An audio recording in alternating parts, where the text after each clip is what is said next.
Hello, I'm Dr. Jamie Turndorf, and I know you're here with me because you're missing your deceased loved one.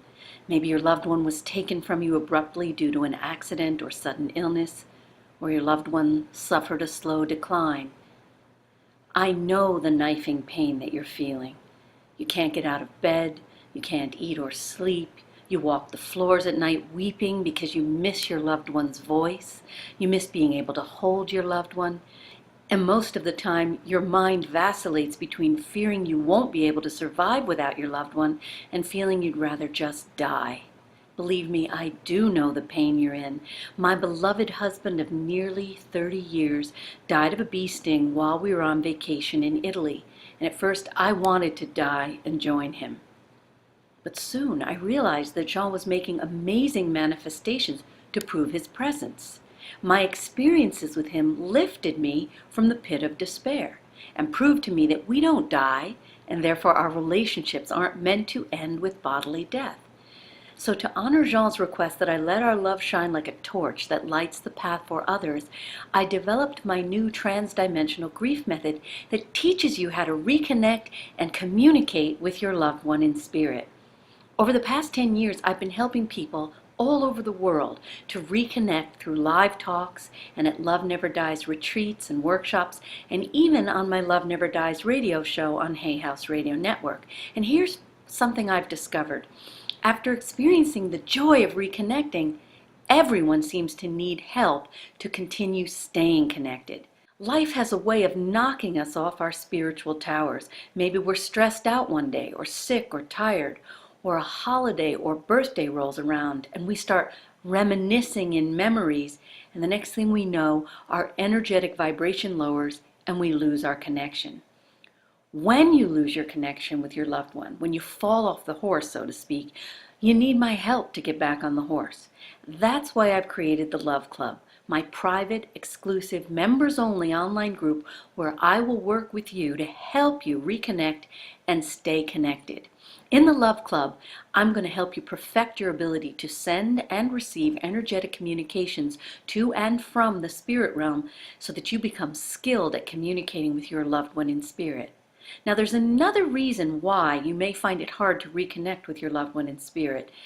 Unfinished business has a nasty way of emotionally pinning us in place. Just like you can't push away from the table if you haven't eaten, until you reconnect and resolve your hurt or anger, you remain stuck. Your grief never ends because you're grieving over never having had the chance to work it out with your loved one. The good news is it's never too late to heal unfinished business. In the Love Club, I'm going to guide you to use my dialoguing with the departed technique to heal any issues that are troubling you. And this healing is going to set you free and transform your life in ways you can't even begin to imagine.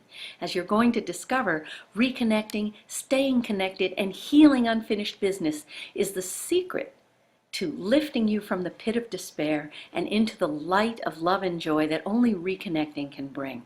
Oh, and one more thing. There's something magically healing about working with me in a loving and supportive group setting. The combined energies of all the members will elevate your vibration to an even higher level, making it that much easier for you to reconnect and stay connected. In the next part of this video, I'm going to share some lovely examples of the healing and joy others have experienced in working with me online. Seats in the Love Club are limited, and I hand select members. If you're interested in applying for a seat, please click on the Request to Join button and then fill out the application form. You will receive an email letting you know if you've been accepted. I want you to make a first statement out loud. Why were you so violent?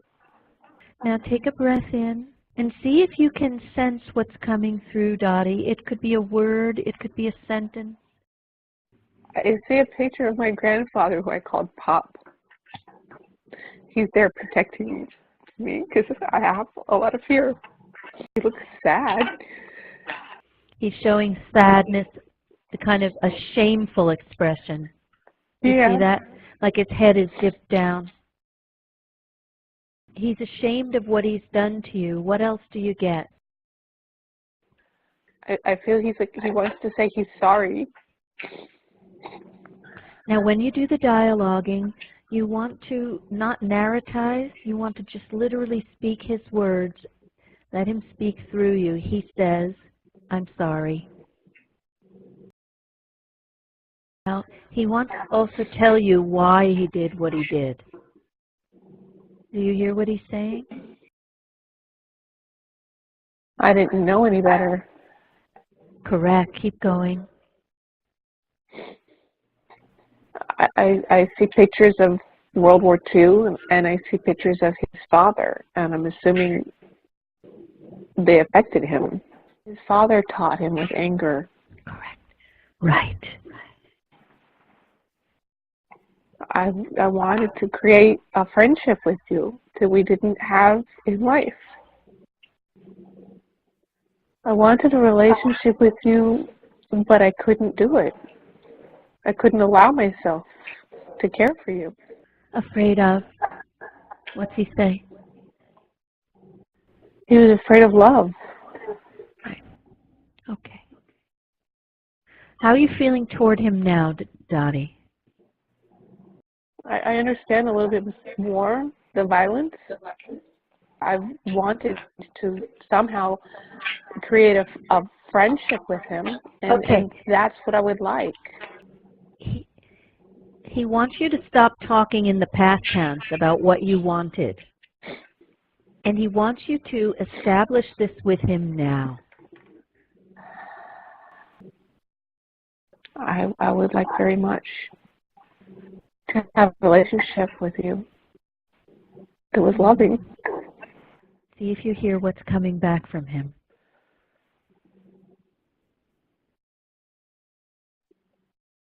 I would like that very much. I'm ready now. It's beautiful. It's beautiful. He's showing a gesture. Do you see a gesture that he's offering to you? His hand? Oh my gosh! My hands are doing the same thing. Yes. His hand. He had big hands. He was a mechanic. He was a master mechanic.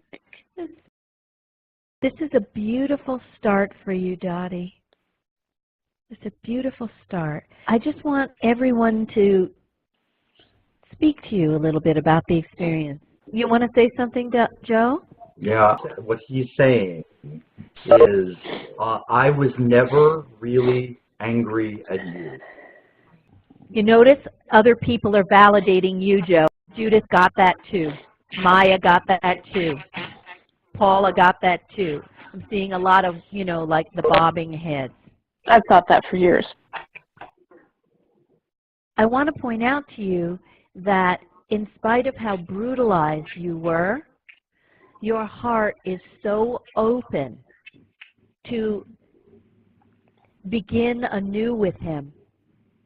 And you are very open to hearing him. How are you reacting to what I'm saying to you? It's a nice validation. It makes me feel good because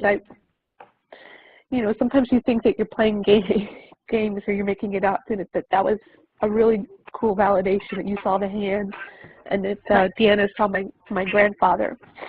So this is what's so wonderful about us working in a group like this. It lets you know you're not imagining, because others are seeing what you're seeing.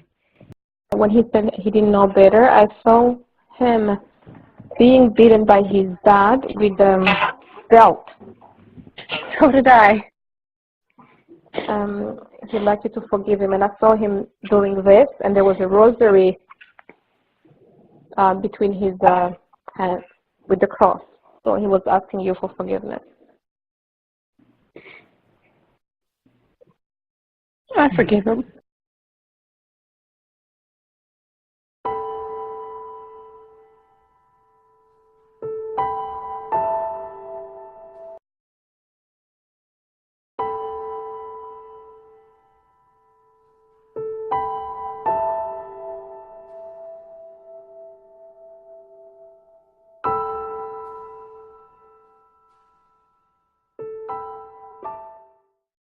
Trish and Ruby, do you want a dialogue?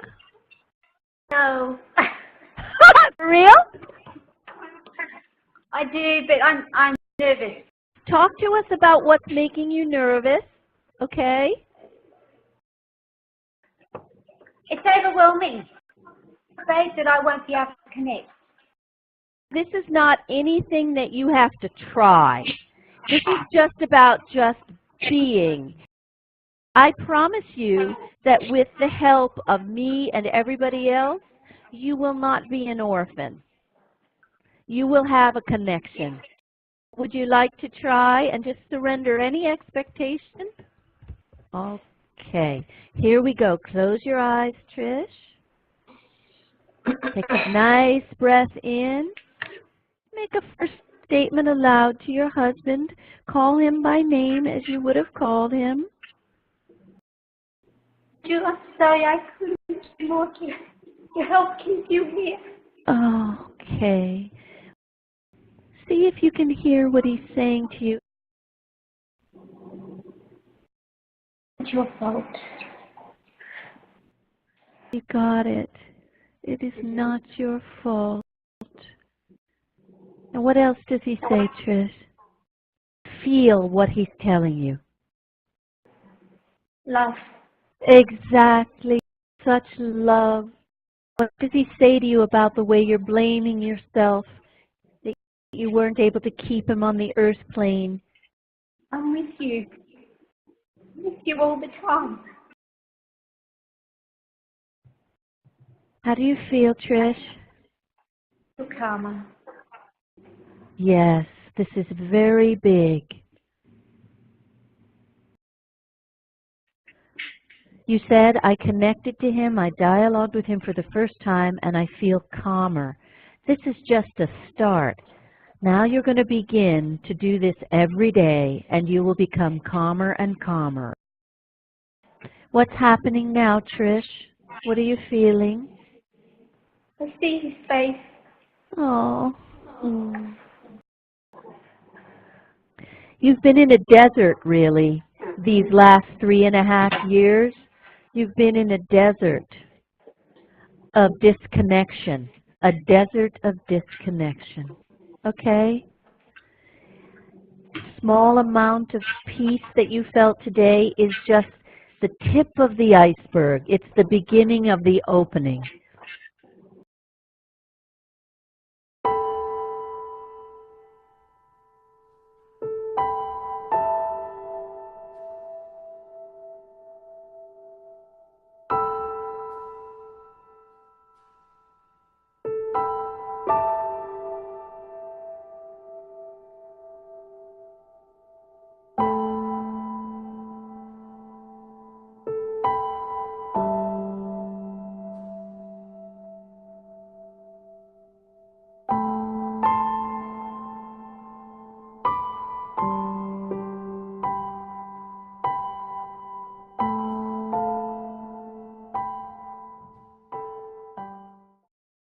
Who would like to dialogue now?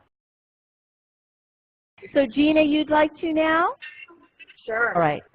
Take one breath in now and make a first statement.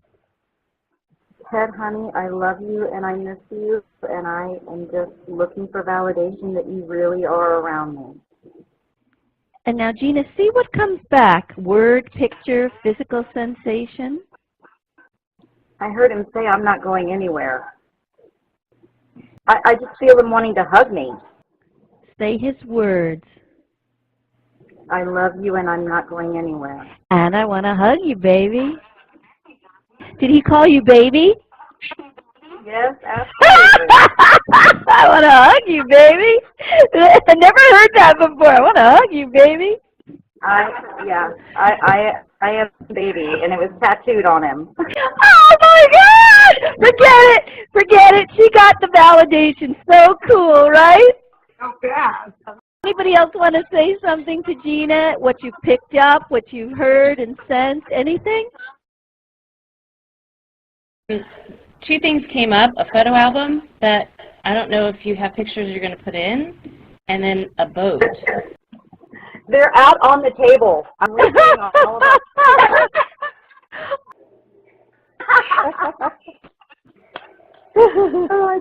That's amazing. That is amazing.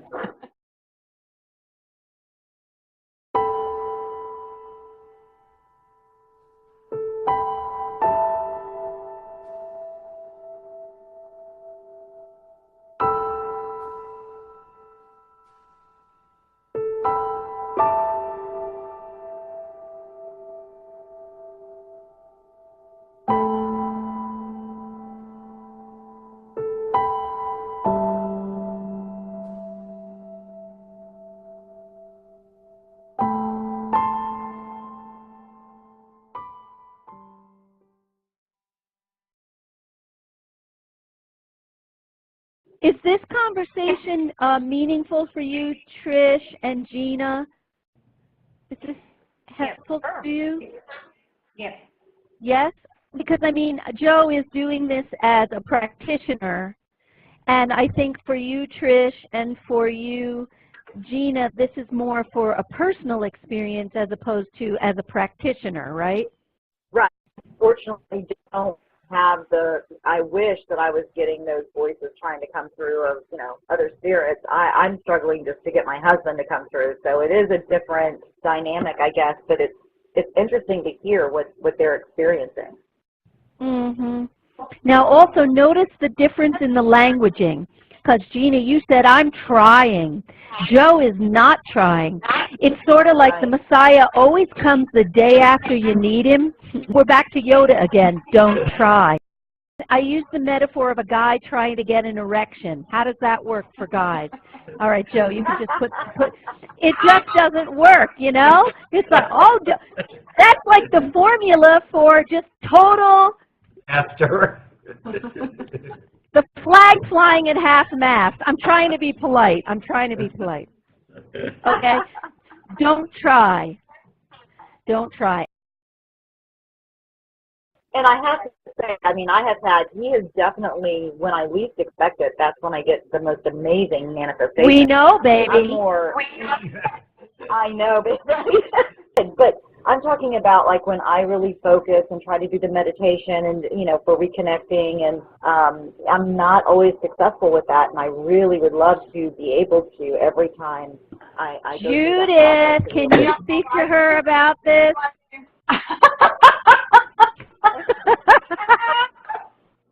How many times did I cry to you? I'm trying, nothing's coming through. This sucks. This doesn't work. I can extend the erectile image to women. If you try to have an orgasm, and it does not work. It puts out, it's the wrong energy frequency, the wrong frequency. Nobody performs at gunpoint. So, Gina, what you really need to do is turn your palms up and let go. Just relax as much as you can. Think of yourself as a human penis and put no pressure on your arm.